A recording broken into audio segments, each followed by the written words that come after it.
Bonjour à tous, bonjour chers abonnés, chers auditeurs, tous ceux qui me suivent, bonjour, j'espère que vous allez bien. Aujourd'hui, je viens vers vous car je vous avais fait une vidéo sur la peur qui ne dit pas son nom. Je vous ai promis une deuxième partie de cette vidéo. Alors aujourd'hui, j'ai l'élan de vous entretenir sur certaines facettes de la peur. Effectivement, il est essentiel d'écouter sa peur. Quand la peur jaillit sans prévenir, c'est ce qui se passe très souvent, il est essentiel d'y faire face. Il est essentiel de l'inviter, de s'asseoir avec cette peur, de faire face à cette peur et puis lui poser des questions. Lui demander le pourquoi du comment, comme on dit. Pourquoi cette peur? Qu'est-ce que je dois comprendre de cette peur? Quel est le message que cette peur m'envoie? Quels sont les signaux que cette peur m'envoie? C'est vrai que parfois, c'est un manque de confiance en nous, le besoin de se faire confiance, le besoin de faire confiance aux autres, le besoin de faire confiance à son compagnon ou à sa compagne, le besoin de faire confiance à ses enfants. Soit c'est un manque d'estime de soi. Quelle est ma place dans la société? Quelle est ma place à la maison chez moi? Quelle est ma place sur mon lieu de travail? Quel est le regard des autres sur moi? Des qu'en dira-t-on? Et nous avons cette peur-là qui nous suit tout le temps. La peur de se retrouver seul, la peur de passer à côté de ses rêves, la peur peut-être parce qu'on a envie de quitter son travail. On a la peur. Et qu'est-ce que je vais trouver comme au travail? La peur de partir quand ça ne va pas. Voilà, on a toute une pléiade de peurs. Et il est, au risque de me répéter, bienséant de dire tout simplement, ok, la peur elle est là, elle s'est installée. Qu'est-ce que je dois comprendre? Et à force de s'exercer et à faire face à cette peur, on a des réponses. Cette peur-là nous donne des réponses.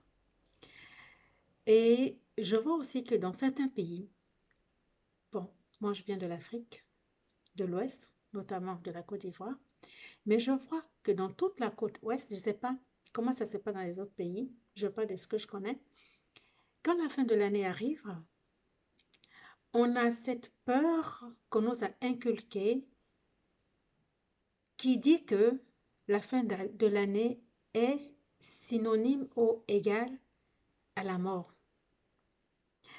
aux accidents, aux morts subites. En fait, on a cultivé ça pendant des années et à chaque fois que l'année, la fin de l'année s'approche, on nourrit cet égrégore de peur. Évidemment, une fois que l'égrégore elle est nourrie, mais forcément, quand l'égrégore est nourri de cette peur, on l'alimente chaque année, chaque fin d'année, chaque fin de nouvelle année. Et dans toute l'Afrique de l'Ouest, que je connais bien, c'est cette peur qui nous nourrit. Enfin, on la nourrit et forcément, il y a plein d'accidents en fin d'année, il y a plein de décès en fin d'année, il y a, bon, voilà, ce qu'on nourrit, c'est ce qui nous arrive. Et on se rend bien compte que on l'a tellement nourri depuis des années et que l'égrégore qui plane au-dessus de nous, de cette côté, de cette partie de l'Afrique que je connais, cet égrégore est tellement grand que forcément, mais on le prend pour cette réalité. On le prend pour une réalité, mais une réalité illusoire. Mais on l'a tellement nourri que ça arrive. Et mon propos aujourd'hui par rapport à cette peur-là, c'est de changer notre manière de penser. C'est de changer la donne, mettre de l'amour, mettre de la lumière. Parce que l'année, c'est l'homme qui a créé le calendrier, c'est l'homme qui l'a créé.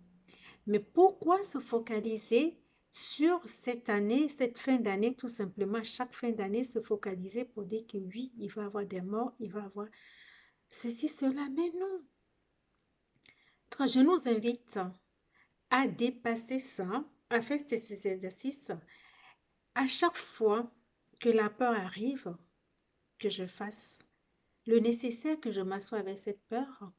Et également, un autre exemple, quand j'ai commencé à travailler dans la petite enfance, il y a des crèches où l'enfant n'a pas le droit de monter sur la table. Ça, c'est la première crèche où j'avais travaillé.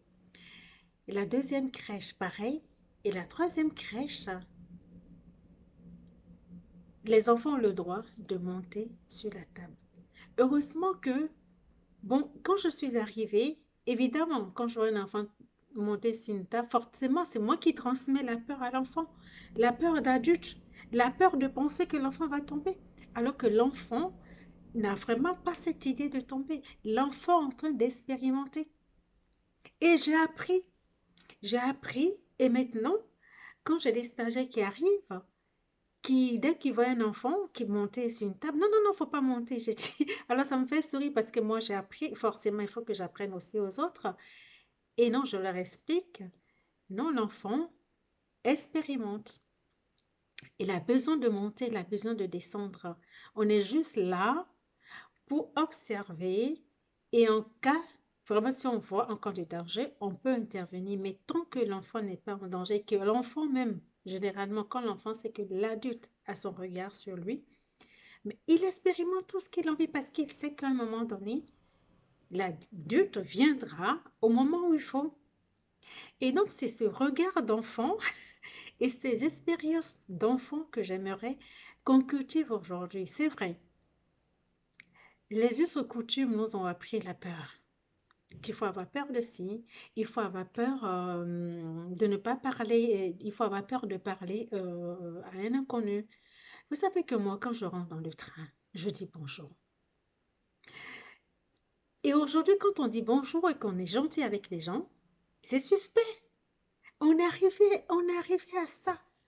C'est suspect quand dès qu'on veut aider quelqu'un, une personne âgée par exemple, à traverser la route, ou bien qu'on veut porter les courses de cette personne âgée. Mais ça devient suspect dans ma rue. Moi, chez moi, dans ma rue, à quelques pâtés de maison ici, je passais en voiture un jour quand j'ai vu une personne âgée, mais vraiment fatiguée avec son sac de course, qui s'appuyait au mur. J'ai garé ma voiture, j'ai couru, je suis allée vers elle, cette dame qui n'est plus de ce monde. Et c'était tellement suspect qu'elle était choquée que je m'approche d'elle. Je dis, mais non, ne vous inquiétez pas. Là où moi je viens, on ne laisse pas les personnes âgées seules. On les accompagne, on les reçoit même chez soi, on vit avec, on ne les chasse pas de la maison, on les aide à tout point de vue. Alors, si vous permettez, j'ai donné le numéro de ma rue, on est dans la même rue, j'ai donné le numéro de la maison. Je dis, mais j'habite à quelques pâtés de maison ici. Alors voilà ma voiture, je laisse ma voiture. Alors vous venez avec moi, je vous accompagne. Et je l'ai rassurée. Elle a ouvert son portail. J'ai pris son sac jusqu'à sa maison. Elle a ouvert son portail. Et j'ai vu qu'il y avait des marches. Je dis, bon, ok, si vous voulez rester à la porte, restez au portail. Et moi, je porte de l'écoute jusqu'à l'escalier, à votre porte d'entrée. Et comme ça vous évite de monter avec les courses. Donc, elle a attendu, effectivement, comme je lui ai dit. Et j'ai posé le sac. Je suis partie. Je dis, vous pouvez refermer et vous pouvez fermer le portail. Vous mettez la clé. Vous fermez la clé, vous montez chez vous. Elle m'a remercié et elle n'avait jamais vu ça. Écoutez, il y a de bonnes personnes, il y a de tout dans toutes les sociétés. Je sais qu'il y a des a priori sur tout. Peau noire, peau jaune, peau rouge, peau rosée. Bon, voilà, il y a de tout dans tout. Dans tous les pays. Et donc, ne vous inquiétez pas. Voilà un exemple. Il y a également, je pense qu'il est temps pour nous maintenant de peser la peur entre la peur et l'amour, parce que la peur, ça vient généralement du mental, et laisser ou ouvre tout simplement l'amour qui vient du cœur. Et effectivement, Quand on laisse parler son cœur, on arrive à dépasser la peur. La peur parce que vous savez très bien que le mental, il aime bien être occupé. Il aime bien s'occuper de tout et de tout gérer. Mais quand on invite ce mental à redescendre dans le cœur, moi c'est ce que je fais souvent, quand une peur, par exemple, quand je veux traverser la route et que je n'ai pas fait attention qu'il y a une voiture qui klaxonne, le réflexe c'est quoi? Je fais un bond en arrière et mon cœur bat, forcément. Alors ça attire mon attention à redescendre dans mon cœur et à faire taire un peu le mental parce que parfois quand on est dans la rue, ben voilà, on marche, mais le mental travaille. Mais c'est à nous maintenant d'inviter ce mental. Et moi, ce que je fais, je l'invite à redescendre dans mon cœur et même à descendre jusque dans tout mon corps, jusqu'à mes pieds. Et c'est ce que je lui demande. Et quand je lui demande ça, c'est pas facile, mais il faut s'exercer. Il faut s'exercer. Bon, il y a toutes sortes de peurs qui nous arrivent. Comme je dis, la peur de quitter son travail. Et parce qu'on en a marre, on ne vit plus, quand on va au travail, l'ambiance n'est plus bonne. Mais il faut écouter son cœur. Est-ce que c'est un signal que je reçois de la vie? Est-ce que ce chemin que je continue d'emprunter est un bon chemin pour moi? Si oui, si mon cœur, pour moi, si je descends dans mon cœur, que je me sens dans mon cœur, que mon cœur me dit oui, c'est ça, mais je continue. Mais si je ne me sens pas bien dans mon corps, que je ne me sens pas bien du tout, quand je vais sur mon lieu de travail ou que je vais dans ma belle famille, par exemple, ou que voilà, on a plein de situations, mais quand ça ne va pas, il faut arrêter. Il faut arrêter, mais il faut arrêter intelligemment. Et c'est ce que je voulais partager avec vous aujourd'hui. Alors, soyons plus ancrés, soyons plus centrés et soyons alignés. Et demandons pourquoi la peur. Posons la question et nous aurons la réponse. Voilà. Je vous dis merci de m'avoir suivi. Soyons ancrés et pratiquons notre spiritualité. Mettons nos je suis en avant. Oui, parce que le je suis, il sait tout. Il sait tout quand on lui fait confiance. Il nous montre le chemin quand on lui fait confiance. Hier, j'écoutais une émission de Marie-Audie qui nous disait que les anges, on les a créés. Les archanges, on les a créés. Nos pas galactiques sont là, sont en nous. Alors, nous avons de l'aide. Je suis là pour nous accompagner sur le bon chemin. Je suis là qu'on le laisse nous guider. Comme je le dis toujours, quand on est avec je suis, la barque nous amène toujours à bon port. Alors, faisons confiance à notre je suis. Quand la peur arrive, sachons la gérer avec je suis. On peut même léguer ce rôle, on peut lui donner tout ce pouvoir-là.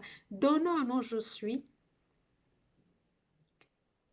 toute sa légitimité, j'allais dire, pardon, toute sa légitimité pour évacuer cette peur, pour que nous soyons véritablement alignés. Je vous remercie, je vous embrasse bien fort. À tout bientôt. Au revoir.